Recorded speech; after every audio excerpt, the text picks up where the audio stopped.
Doctors had long avoided prescribing opioid painkillers for fear of addicting their patients. That changed with the emergence of the hospice movement. That movement collides with an opportunistic drug company in the form of Purdue Pharma. They see the opportunity to expand the use of these drugs beyond the cancer wards, kind of into the mainstream of medicine. And the drug that becomes the vehicle through which they do that is a drug called OxyContin. Most experts say this crisis began in the 1990s when some doctors and medical associations argued that for generations their profession had ignored the problem of chronic pain, which had caused unnecessary suffering for millions of patients. They started pushing the idea that pain be seen as the fifth vital sign, something to be checked as often as blood pressure and treated accordingly. At roughly the same time, the pharmaceutical industry, which was eager to boost sales of its new class of painkillers like OxyContin, told doctors that these new drugs could be used without fear of their patients becoming addicted. The industry even put out testimonial videos like this one from Purdue Pharma in 2000. We doctors were wrong in thinking that opioids can't be used long term. They can be and they should be. The industry and even some doctors also cited this one-paragraph letter posted in the New England Journal of Medicine back in 1980. Its authors had looked at the use of opioid painkillers at one burn unit in Massachusetts and wrote, quote, "The development of addiction is rare in medical patients with no history of addiction." While the authors and the New England Journal have both said that this letter was misinterpreted, it was cited hundreds of times as an endorsement for the widespread use of opioids for pain. And in fact, starting in the late 90s and early 2000s, the rate of opioid prescriptions began to snowball. But it's also no doubt about it that they were commercially driven. By 2001, Purdue was selling more than $1 billion worth of OxyContin a year. Prescriptions for other opioids soared too, for drugs like Percocet and Vicodin. We went from a country that used almost no opiate painkillers, like in the 50s and 60s, to being a country where we used 83% of the world's oxycodone and almost 98% of the world's hydrocodone. It's a night and day. It's a stunning statistic. By 2015, according to the CDC, enough pills were being prescribed for every American to be medicated around the clock for 3 straight weeks. And so this flood of prescriptions led to a surge of addiction. And it also drove a steady rise in overdose fatalities. With these numbers growing, the medical community, local governments, and law enforcement began to take action. New prescribing guidelines were issued. Databases were created to track prescriptions. This was a pill mill operation. Those are the allegations tonight. And law enforcement began a crackdown on the so-called pill mills, the doctors and pharmacies that had been recklessly flooding certain communities with opioids. In 2010, prescriptions of opioids peaked and have fallen ever since. Problem solved, right?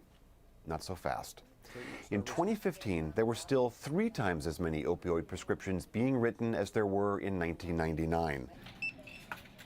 And many people have turned to cheaper opioid substitutes like heroin. Heroin epidemic is sweeping the nation as the demand for the drug continues to skyrocket.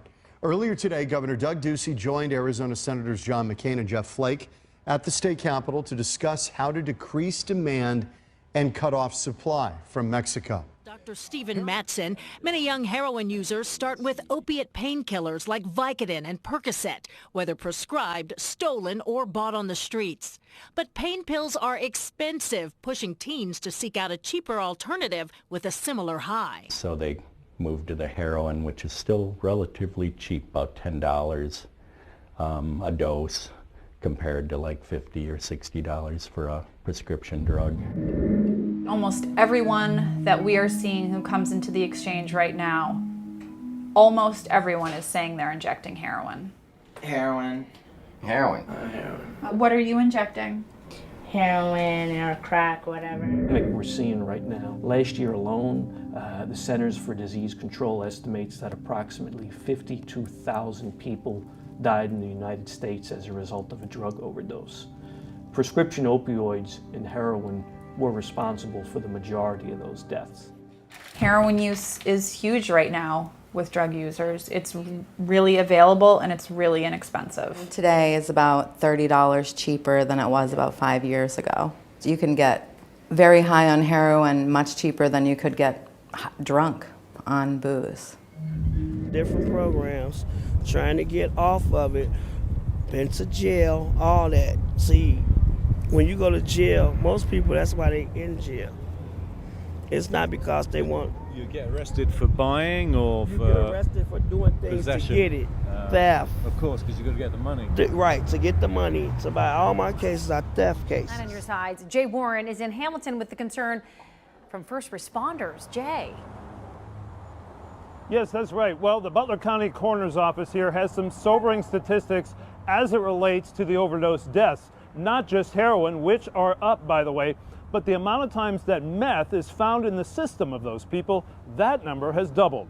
I think drug trends shift for a variety of reasons, whether it's perception of harm, access, cost.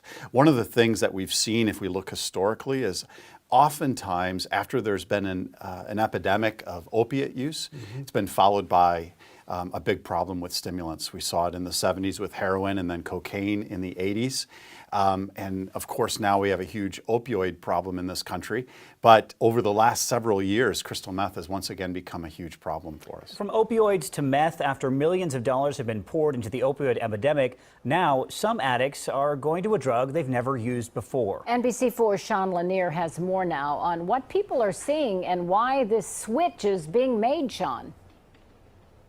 Oh, that's right, Colleen. We know that the dangers of the opioid epidemic and what it brought to Central Ohio, but now several agencies here in Central Ohio are fearing that meth may replace the opioid epidemic. I think we do run into people who, if one drug's not available, they try to find their escape into another drug. But this problem has been brewing for a while. In fact, the 9 on Your Side I team first revealed the comeback in meth a year ago, linking it to an oversupply in Mexico. So if you order 2 kilograms of heroin from a Mexican source of supply, and he's involved in the meth game, he is going to force you to take 5 or 10 pounds of meth because they just have that much of it sitting down there on the shelf. As Butler County Coroner, Dr. Lisa Mannix provides the clearest data. We're seeing an increase in seizures by law enforcement, and we're seeing an increase in the number of overdose deaths that involve methamphetamine.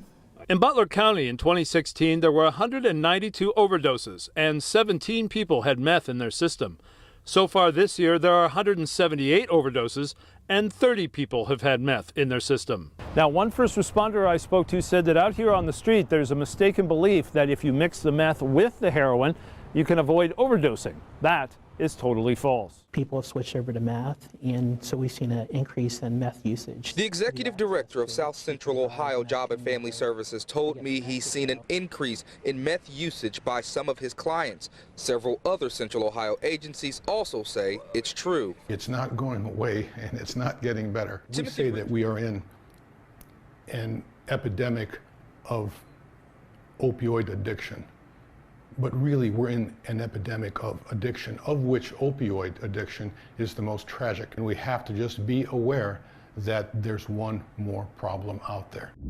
It's known as crystal meth, ice. What else do we call it? Tina, crank, chalk, there's a whole number of names. The fact is, crystal meth is becoming more and more of a problem once again. And that's something that you can really feel right here in Fresno, California.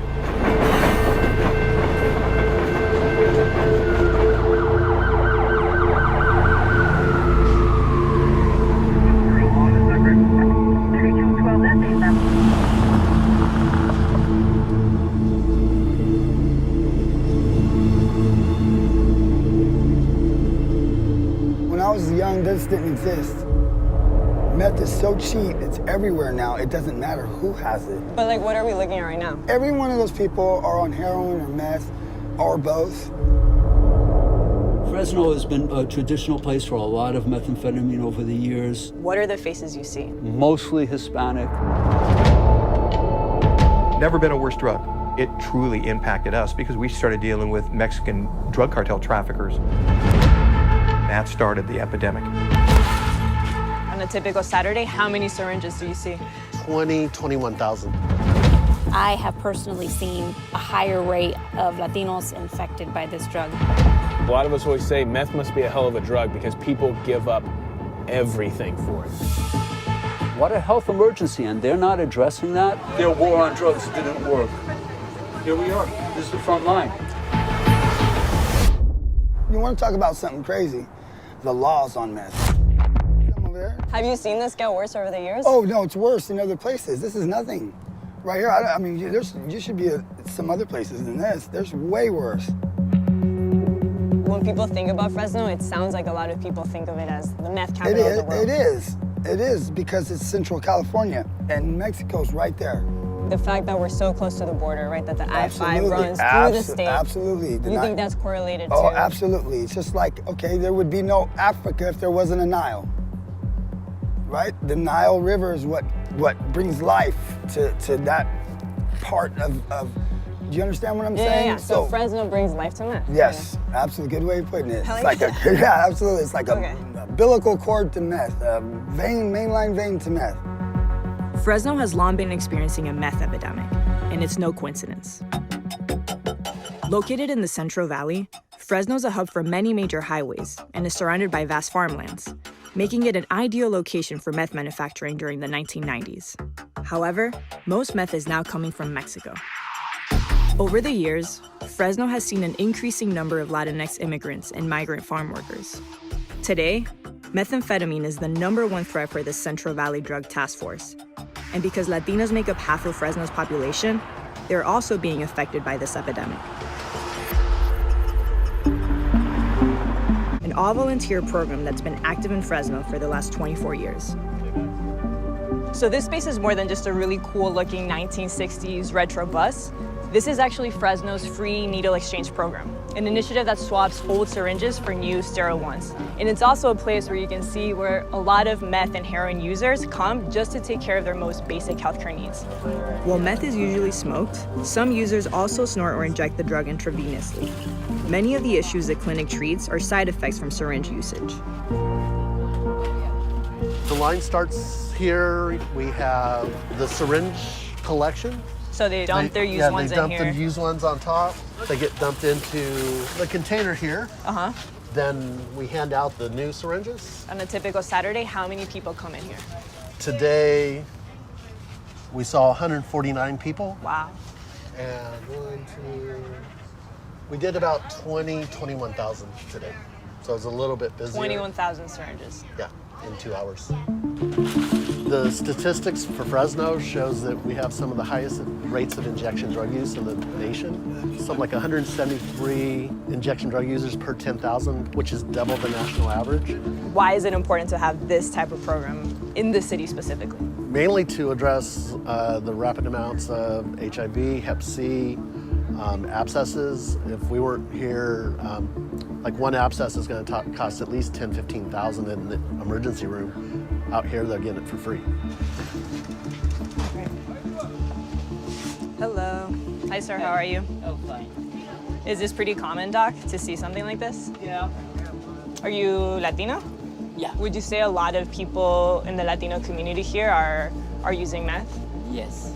Is it a way to cope with other things? Cope with problems. It's like putting Band-Aids on. Yeah, you forget about your problems because you got bigger and better problems. Yeah. Now I can just focus on this. Yeah. Basically, what we treat is all the occupational hazard that comes from being an injection drug user, whether it's heroin or whether it's methamphetamine. The last person I just incised his abscess was methamphetamine, and most probably that would have killed him if it burst inside.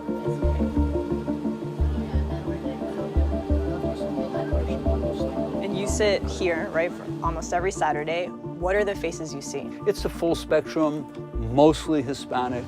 See the black stuff that's in there? That's poison. What is that?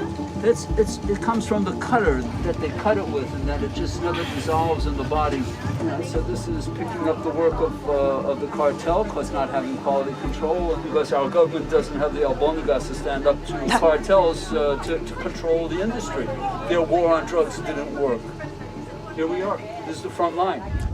Makes you not care that you're wasting your life away. Makes you not care that your sister cries at night because her brother is out committing crimes and manufacturing methamphetamines. Had completely kidnapped me, mind and soul, and the more I did, the more it built up inside of my body. I noticed in myself short-term and long-term memory loss, nerve damage. My muscles sometimes twitch, just things that seem to be irreparable. My gums have permanent damage. I have permanent bone loss underneath my gum line. I have an eroded esophagus now. 6 years ago, it was near cancerous. I still have problems today with it, and I mean, really bad heartburn. If I drink water, it can burn my throat. I got cut from here all the way down to below my bikini line, and they removed all my large intestines. It left me with 1 inch. I have tendinitis now. Well, I got hepatitis C from injecting drug use. You know, doing all that battery acid and muriatic acid and all that, it eats away not only at your teeth, but every bone, your eyes, it kills you.